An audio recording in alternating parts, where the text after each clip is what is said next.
তোমাদের বিয়ে হলো কতদিন হয়েছে? 2 বছর।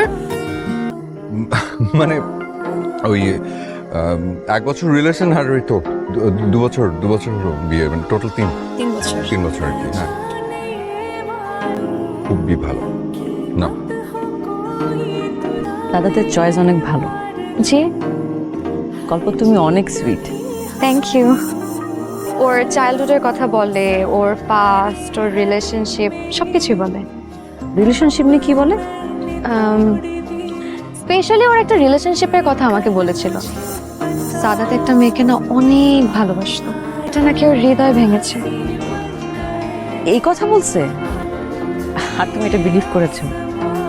অফকোর্স বিলিভ করেছি, because I trust him. Sadat আমাকে কখনোই মিথ্যা কথা বলে, সবসময় সত্যি বলে।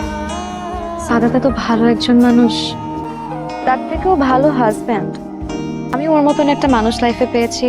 I am so lucky. দাদা তো অনেক লাকি, তোমার মতো একটা লক্ষ্মী বউ পেয়েছে। ও লাকি না, আমি লাকি। আমি কেন লাকি জানো? কেন?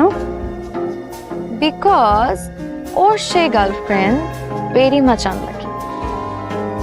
মানে ওর গার্লফ্রেন্ড ওকে ছেড়ে চলে না গেলে তো আমি সাদাতকে লাইফ পার্টনার হিসেবে পেতাম না। বেচারির জন্য আমার এত মায়া হয়, কি মিসটাই না করলো। আহারে, জান, কি গল্প করছো? আচ্ছা শোনো, রাত তো অনেক হলো, চলো আমরা ঘুমিয়ে পড়ি। কাল সকাল সকাল উঠতে হবে, আবার কত দূরের পথ, লম্বা একটা জার্নি। আর তাছাড়া মুশকিল ভাইয়েরও সকালবেলা অফিস আছে।